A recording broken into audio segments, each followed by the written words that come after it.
Do not skip this. Do not let this play in the background. Do not tell yourself you will come back to it later, because you will not come back to it later, and you know it. What I am about to say to you in the next few minutes is going to dismantle a lie you have been living inside of for so long that you stopped recognizing it as a lie. You started calling it reality. You started calling it just the way things are. You started building your entire identity around a narrative that was never true. And today that narrative dies. You are not here because the algorithm picked you. You are here because something older than technology, something smarter than any system built by human hands, orchestrated this exact moment, the same force that keeps your heart beating 60 times a minute without you thinking about it. The same intelligence that tells every cell in your body how to heal a wound you did not instruct it to heal. That same force pulled you to this message at this specific second of this specific day. And if you leave before we reach the end, you will walk away from the very thing your spirit has been aching for in every 2 a.m. prayer, every silent drive home from a job that does not fit you, every moment you stared at the ceiling in the dark wondering if the life you are living is really all there is. You have been functioning. That is the word. Not thriving. Not living. Functioning. You wake up, you perform, you meet deadlines, you answer texts, you show up to things, you smile at the right moments, but underneath the performance there is a fracture that has been widening for years. And the fracture started the day you realized the life you are building does not match the life you were shown. Something was deposited in you. Maybe it was 5 years ago, maybe it was 15, a calling, a vision, a knowing that hit you so hard it rearranged your insides. You saw something for your future that was so specific, so vivid, so far beyond your current address and your current bank account and your current title that you knew it did not come from you. It did not come from ambition. It did not come from comparison. It came from a place so deep that when you try to explain it to people, the words never do it justice. And when you first received it, you thought the revelation was the starting gun. You thought that once God showed you the finish line, the road would rise up and carry you there. But the road did not rise. The road collapsed. Instead of moving toward the promise, you got dragged further from it. Instead of doors opening, doors slammed so hard the walls cracked. Instead of people championing you, the people closest to you became your deepest wounds. And now you are 30-something or 40-something years old, sitting in a season that makes zero logical sense. You are carrying an anointing that has no stage, holding a vision that has no platform, breathing purpose but living in what looks and feels like a dead end. And the worst part is not the waiting. The worst part is watching people who started after you arrived before you, watching someone with half your gifting and none of your fire get the promotion, the opportunity, the platform, the recognition. Watching a person who does not even want what you want get handed what you have been on your knees begging for, and every single time you see it happen, a voice lands in your chest like a stone. You missed it. You waited too long. You made too many mistakes. God gave the assignment to somebody else because you were not ready, and now it is too late. That voice has been so consistent, so relentless, so logical sounding that you stopped fighting it. You surrendered to it. You started saying, maybe I was wrong. Maybe the calling was never real. Maybe I am just not built for the thing I thought I was built for.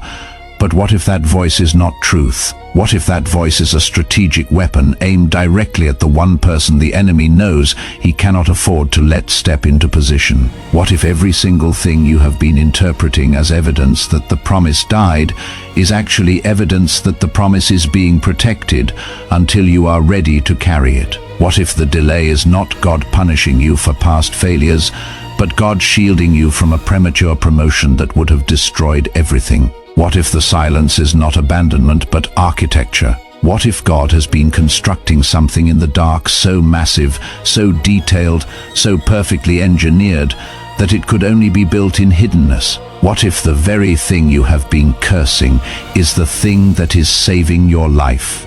In the next several minutes, I am going to take you inside a story that will make every closed door, every betrayal, every year of silence suddenly click into place. I am going to show you what has actually been happening behind the scenes of your waiting season. I am going to show you why the people who hurt you were unknowingly positioning you. And then I am going to give you the key that unlocks the transition from where you are to where you were always meant to be. But you have to stay until the end. If you leave early, you will miss the one revelation that changes everything. Stay with me. There was a 17-year-old boy who received a dream so enormous it offended every person in his household. His name was Joseph, and in that dream, God showed him a future where the sun and moon and 11 stars bowed before him, his brothers, his parents. Everyone who currently stood above him would one day stand beneath the authority God was placing on his life. Joseph did not apply for this dream. He did not earn it through perfect behavior. God chose him and downloaded a destiny into his spirit that contradicted every visible fact about his present reality. He was the second youngest of 12 brothers. He had no credentials, no platform, no proof. He was a teenager in a field, but God showed him the palace before he ever left the pasture. And here is where the story shatters every false timeline you have been believing. Because what happened next was not promotion. It was destruction. His own brothers, the ones who shared his blood, his childhood, his dinner table, they hated him for the dream. Not because he sinned, not because he failed, because God marked him and they could feel it. And one afternoon, while Joseph was alone in the field, sent by his father to check on those same brothers, they seized him, stripped him, threw him into an empty pit, and then they sat down and ate lunch while he screamed from the bottom. Let that image sit. The people who should have been his biggest supporters threw him in a hole and ate a meal to the sound of his cries. Then they sold him to passing traders for 20 pieces of silver. His own blood traded him like cargo, and they went home, took his coat, smeared it with goat blood, and told their father his favorite son was dead, 17 years old. The most powerful dream of his life still echoing in his spirit, and his next chapter is not a palace. It is chains, not a crown, a slave block, not celebration, a foreign country where nobody knows his name, his God, or his calling. The dream feels like the cruelest joke ever told.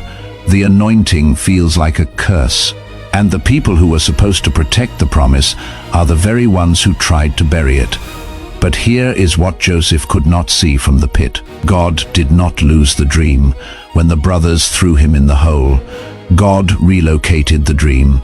The dream was never going to be built in his father's comfortable house. Comfort cannot produce what the throne demands, and the pit was not the death of the promise. The pit was the doorway to the process. Joseph ended up in the house of Potiphar, an Egyptian officer, and instead of collapsing into bitterness, Joseph worked with an excellence that defied his circumstances. He was a slave, but he moved with the spirit of a sovereign. Everything he touched multiplied. The entire household prospered because of his presence. Potiphar noticed, promoted him, put him in charge of everything he owned. For the first time since the dream, the outside started matching the inside. Joseph thought, this is it. This is the process working. This is the road opening. And then another betrayal. Potiphar's wife pursued him. Joseph refused. He chose character over comfort, integrity over opportunity, and it cost him everything. She lied, accused him of the very thing he rejected. And Joseph, who had already been thrown into one pit by his brothers, got thrown into another pit. Prison, not for doing wrong, for doing right. He He was punished for his obedience, stripped for his faithfulness, caged for his integrity. Now, if you are Joseph sitting in that cell, tell me what logical reason you have to keep believing. Your family sold you. Your employer's wife framed you. You did everything right and everything went wrong. You are sitting in a foreign prison with no trial date, no advocate, no one who even knows you exist. And the dream God gave you when you were 17 feels like it happened to someone else in another lifetime. If this is hitting something deep in your chest right now, if you feel like I have been reading the journal you never wrote, I need you to do something. Drop a comment. Type, "I am still here," not for my channel, not for engagement. That comment is a stake in the ground. It is a declaration to the spiritual realm that the pit did not finish you, that the prison did not silence you, that you are still breathing and still believing even when nothing in your circumstances gives you permission to. Type it now, because there is a difference between thinking it and declaring it. Thought stays in your head. Declaration shakes the atmosphere. Here is what happened in that prison that most people skip past. Joseph did not waste the cell he served. He interpreted dreams for two fellow prisoners, a cupbearer and a baker. He told the cupbearer he would be restored and asked him to put in a word when he got out. The cupbearer was restored exactly as Joseph predicted, and then he forgot Joseph existed for 2 full years. 730 mornings of waking up in the same cell, 730 nights of falling asleep to the same silence. 2 years of being faithful and being forgotten. 2 years of doing everything right and getting nothing in return. 2 years of heaven saying nothing while the walls stayed the same. But in those 2 years, something was being forged in Joseph that could not have been forged any other way. Patience that outlasts betrayal, faith that survives silence, identity that does not need a title to stand, character that does not crumble when nobody is watching, because here is what the prison was actually doing. It was removing every single thing that would have collapsed under the weight of ruling a nation. It was burning away the need for human approval, burning away the addiction to visible results, burning away the dependency on anyone other than God to validate the calling. The prison taught Joseph that the anointing does not need an audience to be real, that the dream does not need a timeline to be valid, that who you are when no one is watching, when no one is clapping, when no one even remembers your name, that is who you actually are. Everything else is costume, and the prison taught him what the palace never could have. How to manage someone else's house before God gave him his own. How to lead without a title. How to produce in a system designed to break him. How to steward resources he did not own and lead people who did not choose to follow him. Every single skill the throne would require, the prison was building. Not despite the injustice. Through the injustice, let me ask you something and answer it in your spirit. Who were you before the pit, before the betrayal, before the season that broke you open? You were gifted but untested, anointed but fragile, called but still addicted to people's approval. You believed in God when the music was playing, but could you believe when the cell was silent? You worshipped when the breakthrough was fresh, but could you worship when the silence stretched into its second year?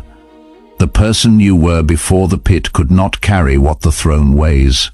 That version of you would have gotten the title and lost your mind, gotten the platform and lost your integrity, gotten the influence and used it to medicate wounds instead of serve people. The pit did not ruin you. The pit rebuilt you from the foundation up, and the person emerging from this season is not the person who entered it. You are quieter now, deeper now, less interested in being seen and more interested in being ready. That is not regression, that is qualification. Now look around your prison.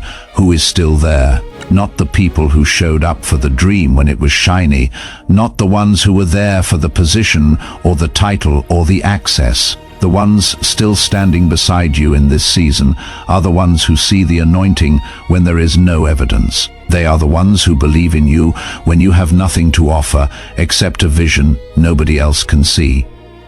Those people were not random, they were assigned. And when you step onto the throne, you will not have to build a team from scratch. The prison already built it. What has this season taught you that comfort never could have? What prayers have you prayed in the dark that you never would have prayed in the light? What strength has been forged in you that ease could never produce? What false dependencies have been stripped away? What shallow foundations have been replaced with bedrock?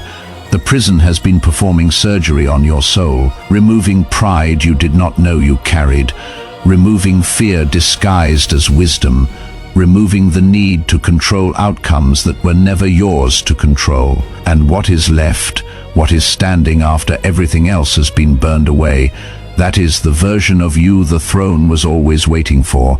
Hit the subscribe button right now. Not because I need numbers, because you need a marker. You need something tangible that says I drew a line today. I stopped agreeing with the lie and I started agreeing with the promise. When you subscribe, you are not following a channel. You are aligning yourself with a frequency that speaks to your calling. That small act of obedience registers in the unseen, the same way Joseph's faithfulness in prison registered. The throne is listening to what you do in the cell. Here is what you need to understand about the transition from prison to palace. It does not happen gradually. It happens in a single day. One night Pharaoh had a dream that terrorized him. None of his wise men could interpret it, and suddenly, after 2 years of total silence, the cupbearer remembered. He told Pharaoh about a forgotten prisoner who could interpret dreams. And in 24 hours, Joseph went from the prison floor to the palace floor. He was shaved, dressed, and standing before the most powerful ruler on earth. He interpreted the dream with a precision that stunned the room. And Pharaoh did not just thank him. He made Joseph second in command over the entire nation of Egypt in one day. No campaign, no resume, no networking event, no begging. One day, he was a prisoner everyone forgot. The next day, he was governing a superpower. 13 years of pit, slavery, false accusation, prison, and silence. And then, in one sunrise, everything that God promised at 17 manifested at 30. And here is the part that will wreck you. When the famine hit, guess who showed up at Joseph's door? His brothers, the same ones who threw him in the pit, the same ones who sold him, the same ones who told their father he was dead. They came to Egypt starving and desperate, and they bowed before the second most powerful man in the nation, not knowing it was the brother they tried to destroy. The dream fulfilled itself, not because Joseph forced it, not because he took revenge, not because he campaigned or manipulated or schemed, because God's promises do not have expiration dates. They do not get cancelled by human betrayal. They do not operate on your preferred timeline, and they do not need your help to come true. Now, let me tell you what is about to happen in your life, because everything I just described about Joseph is a mirror of what you have been walking through. You have been in the pit, thrown there by people who should have protected you. You have been in the slavery, working with excellence in a place that does not recognize what you carry. You have been in the prison, punished for your faithfulness, forgotten by people who promised to remember, sitting in silence while God says nothing. And here is something you need to hear right now. The warfare you have been experiencing lately, the attacks that have intensified, the opposition that got louder, the anxiety that increased, you have been interpreting all of that as proof that you are going the wrong direction. But what if it is proof you are about to emerge? The enemy does not waste ammunition on people who are stuck. He fights people who are about to break through. If the warfare just got heavier, it is because the enemy can see your exit date on the calendar, even though you cannot. He is trying to make you quit in the final chapter. He is trying to convince you the prison is permanent when the prison is actually ending. Do not let him win in the last mile. The cupbearer is about to remember. A conversation you do not know about is already happening. A door you cannot see is being unlocked at this very moment. A decision maker you have never met is being directed toward your name right now. And when it happens, it will not be gradual, it will be sudden. Like Joseph one day, prison. Next day, palace. You are not going to have to campaign for it. You are not going to have to beg anyone to see you. You are not going to have to manipulate your way into position. When God's timing arrives, the right people will find you. The right doors will open for you. The right platform will be built under you, not because of your perfect performance, but because the prison already did the work that the palace requires. If something is stirring in your spirit right now, if you feel heat in your chest or tears forming or a weight lifting off your shoulders, do not dismiss that. That is not emotion, that is recognition. Your spirit is identifying the truth about your own story. Hit that like button right now, not for me. That like is your spirit casting a vote. It is you saying, I agree with this word over the lie I have been believing. I choose the promise over the pain. I choose the dream over the delay. That single tap is an act of war against every voice that told you it was over. Now place your hand on your chest. Physically do it. I am serious. And speak these words out loud, because this is not a prayer. This is a decree. This is you aligning your mouth with what heaven already wrote about you before you were born. I am not stuck in the prison. I am being completed in the prison. Every pit was positioning. Every betrayal was redirection. Every closed door was divine protection from a room that would have destroyed me. The silence was not abandonment, it was architecture. What I thought was punishment was preparation. What I thought was rejection was selection. What I thought was the end was the entrance. God did not forget my dream. God did not give my assignment to someone else. God was building my capacity to carry what He promised. I release every lie that says I missed my moment. I reject every voice that says the window closed. My moment did not pass me. My moment is running toward me at the speed of God's perfect timing. The prison season is ending. The palace season is beginning. What was stolen is being restored sevenfold. What was broken is being rebuilt stronger. What was delayed is being released with interest. I am ready, not because I am perfect, because I have been prepared. The pit did not finish me. The prison did not define me. The betrayal did not disqualify me, and the throne will not destroy me, because the process already built what the position demands. I am coming out. I am stepping forward. And when I emerge, every person who counted me out, every system that rejected me, every voice that pronounced my dream dead, they are all about to witness what happens when God promotes someone the world forgot. If something broke while you spoke that, mark this moment. Do not let it pass. Share this message right now with one person who is still in their prison thinking the dream died. When you share the word that freed you, you are not just helping them. You are activating a prophetic act. The breakthrough doubles when it moves through your hands. Drop a comment and tell me what just shifted. Tell me what prison you are walking out of today. Not for content, not for views. Your testimony spoken in public becomes a weapon that destroys every lie that kept you silent in private. And if this is the first message from this channel that found you, subscribe now, not later. Now, because what reached you today was not an accident, and the next message carries the next key. Do not let the cupbearer forget you twice. You are not forgotten in the prison. You are being formed in the prison. The dream God gave you did not die in the pit. It did not die when they lied on you.